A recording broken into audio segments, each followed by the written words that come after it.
Ya,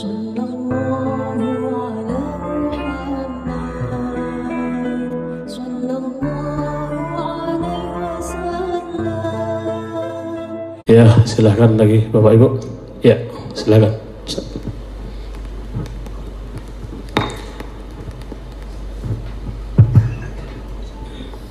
Bismillahirrahmanirrahim. Assalamualaikum warahmatullahi wabarakatuh. Alhamdulillah, salatu wassalamu ala Rasulillah wa ala alihi wa sahbihi wa mawalah. Amma ba'd.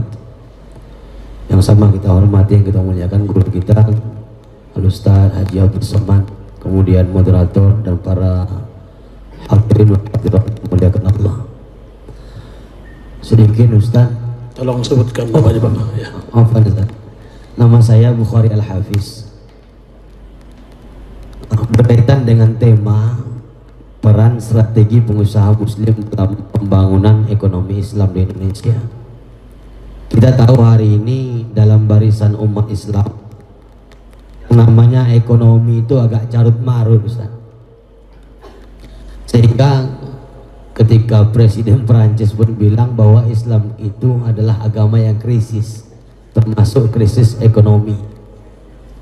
Walaupun kadang ada semangat atau ghairah yang kita lihat dari umat Islam. Contoh kemarin semangat 212, hadir 212 Maret. Cuman tengah jalan mundur. Dalam kesempatan ini kami minta tolong pemaparan dari Ustaz. Apa sebenarnya penyebab mundurnya ekonomi umat yang sudah mulai jalan dan bagaimana solusinya? Yang kedua Ustaz, apa strategi yang ampuh setelah menguatkan iman yang Ustaz sampaikan bagi muslim untuk meningkatkan ekonomi, yang tadi sudah disampaikan juga oleh abang saya, Bang Abi Effendi, anak Melayu Sergei, saya anak Melayu Asahan Ustaz, dari Tanjung Balai. Mudah-mudahan dari dua hal ini, kenapa saya minta strategi ampuh? Alhamdulillah kami juga punya usaha belacan di Tanjung Balai Ustaz. Nah, mudah-mudahan ibu-ibu bapak sekaligus promote juga yang mau pesan belacan Tanjung Balai bilang aja kuat. Sekira demikian.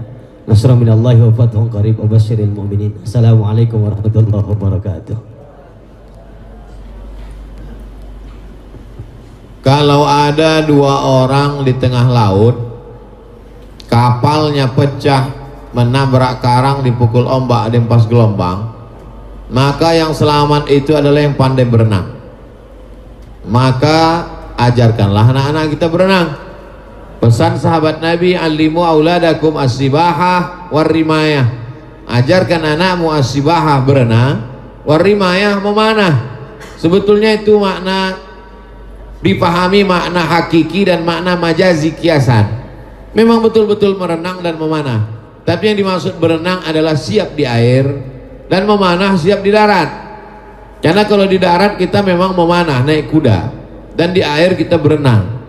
Artinya poin yang pertama, bahwa siap memanah, siap merenang itu kalau di bidang ekonomi, ya betul-betul paham ilmu ekonomi. Kalau dia manajemen, memang betul-betul paham tentang manajemen. Supaya apa? Ilmunya ada. Makanya dalam Islam itu diajarkan yarfa'illahu alladzina amanu minkum walladzina utul ilma, ilmunya. Dan semua itu ada ilmunya. Tidak bisa dipelajari, tidak bisa tanpa dipelajari. Semua ada ilmunya. Ada ilmu agama, ada ilmu politik, ada ilmu ekonomi, ada ilmu budaya, ada ilmu sosial. Nah, maka tidak hanya sekedar semangat yang berapi-api tanpa didasari oleh ilmu. Ilmu tidak dibatasi oleh ruang kelas. Kalau kata orang Minangkabau, alam takambang menjadi guru, alam terkembang ini menjadi guru. Maka semangat luar biasa tanpa dibarengi pengetahuan yang sejalan berbanding lurus dengan itu, maka semangat itu turun, ilmunya hilang. Maka ilmunya, nah, saya tidak kaitkan hanya dalam kasus 212, termasuk apapun nanti ke depan, maka ilmu. Yang kedua, memang hari ini kalau tampil terlalu awal, nanti dia menjadi prematur, cepat dipukul.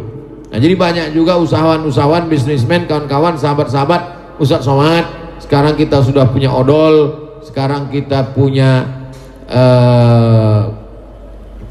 sabun, sekarang kita punya sampo. Gimana nih, saya endorse? Jangan dulu Ustaz, ini kita gerilya dulu, karena ini kalau langsung besar langsung dipukul dari atas. Nah, ada banyak. Jadi kita lewat pengajian dulu, lewat komunitas kita dulu, kita besar karena takut dipukul di atas. Nah ini, jadi berstrategi itu penting sekarang, karena kalau tidak nanti menjadi prematur, menjadi hancur, layu sebelum berkembang. Nah jadi pertama ilmunya, yang kedua berstrategi, bukan berarti tak ada. Lalu kemudian yang ketiga adalah kajian-kajian ini, cobalah kajian yang bermanfaat untuk keumatan. Jangan lagi dikaji yang mubazir, yang khilafiyah, yang justru. Nah, jadi kajian-kajian, maka saya senang sekali kajian fokus, kajian ekonomi, kajian politik Islam, kajian supaya apa? Supaya setelah itu ada follow up-nya. Setelah ngaji itu apa yang mesti kita buat? Setelah pengajian itu kita bisa buat apa? Karena kalau tidak dia akan berputar-putar di situ saja, mubazir. Mudah-mudahan ke depan insya Allah lebih baik, tapi jangan katakan tak ada sama sekali. Insya Allah gerakan ini ada, tumbuh, dan Allah meridhoinya insya Allah. Amin. Wallahu a'lam.